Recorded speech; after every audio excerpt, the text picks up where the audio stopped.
Okay, this video is about me attempting to start a fight. This is like my second attempt in the last week and a half. And you won't get to see how the first attempt played out until I'm able to compose the parts for divine disclosure. But it was with another filthy female.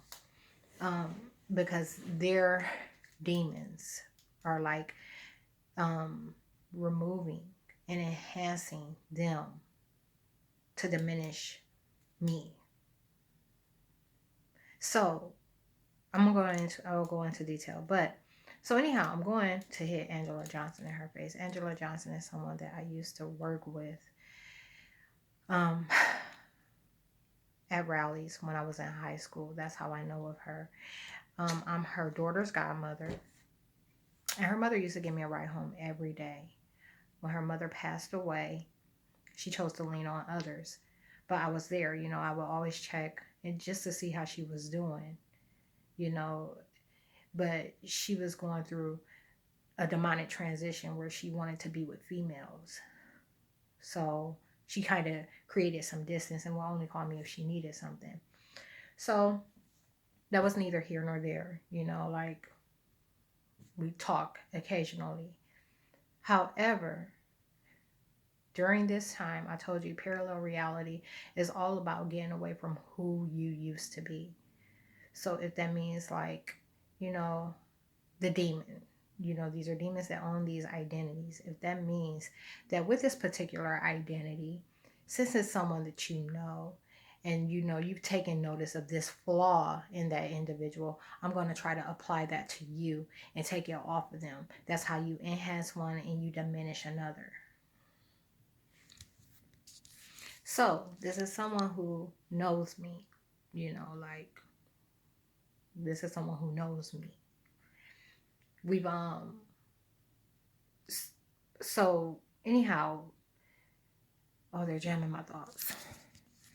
Okay, this is someone who knows me and it knows what's taking place.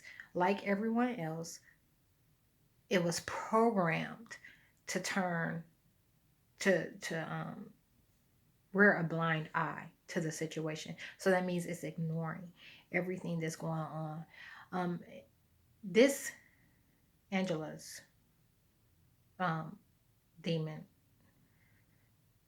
Angela's identity has been used in a couple of ways.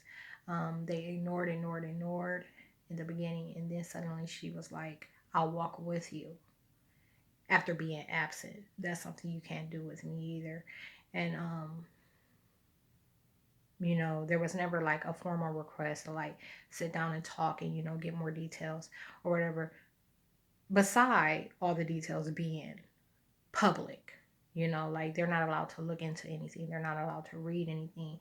These are the demands, like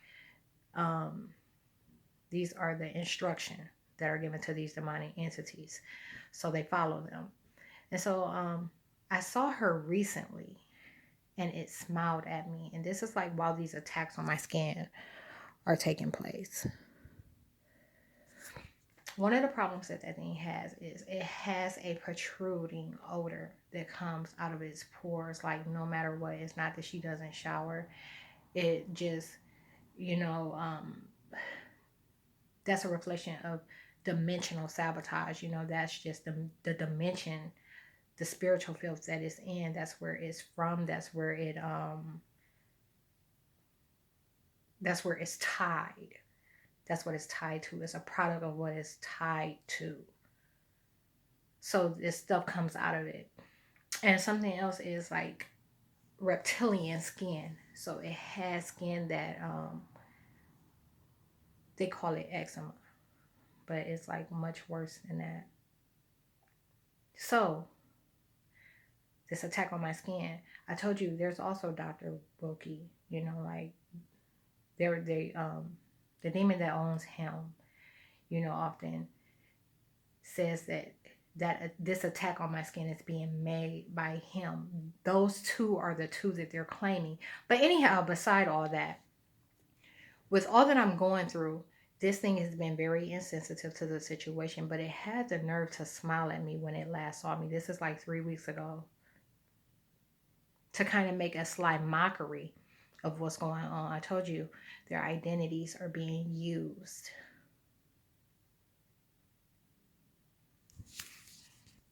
Their identities are being used to lie about who I am. So, one of the things that they've been saying today is we're trying to get you to realize that you're going to beat up on somebody that doesn't know who they are. No, that's not it. Like, they put memories back like that. I'm talking about, like, as we talk, things will come to mind, and it'll also realize that I recall everything about it. But this entity housing the body is in a compromising position because it doesn't have a heart. It has no soul. It has which means that it's unable to care about what I'm going through.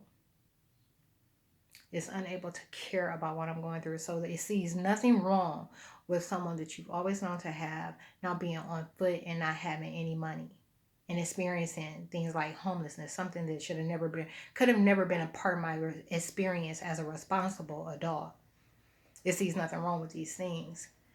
So, and like I said, the smile was to make a mockery. I'm hitting her in her face over that. And I hope she tries to fight back. This particular video will have a part 1 and a part 2 because I'm going to record what takes place once I get there. And I don't know if I stated this part already, but I arranged to meet with her yesterday, and she agreed to meet me today when she gets off work. So we're going to meet around 5 o'clock. Some things, they've been doing a lot of probing. Like, those surveilling me have been doing a lot of probing, trying to get me to cancel, trying to see how I would respond to her canceling, trying to see who they could put in the area to witness that would keep me from responding the way that I'm going to respond. There's no one that could keep me from responding the way that I'm going to respond. So they said, we're going to put an officer over there. And my response to that was like, in that case, I would just tell her what I was going to do to her and leave. And, but it's not likely. Now that I've exposed that, this is the way to combat it, to tell about how they're doing things before they do it. It's how I combat it, because they don't want everything that I say to align. So this will have a part 2. I'm going to record what takes place when I get there, because I know that they're not going to allow this video to stay paused. And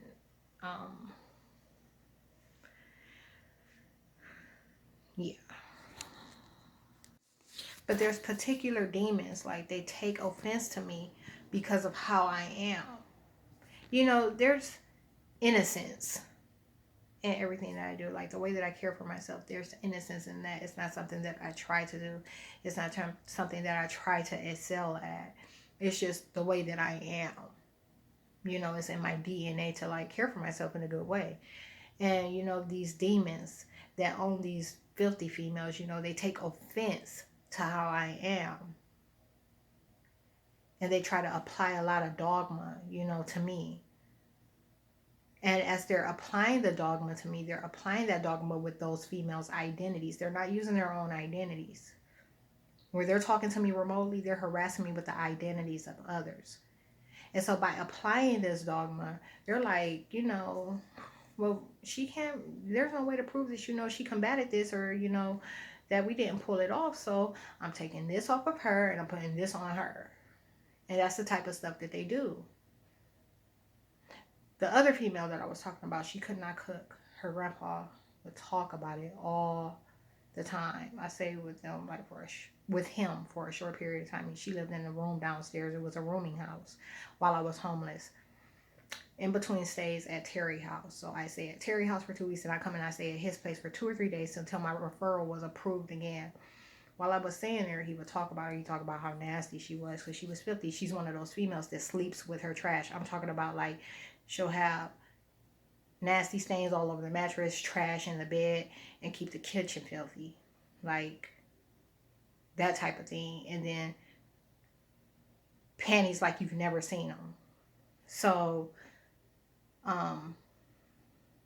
and it has a smell too, like a scent that sticks on it. These are the things that they're trying to get away from. And And that's how you enhance the lower tier. I'm talking about the lowest and the filthy of them all.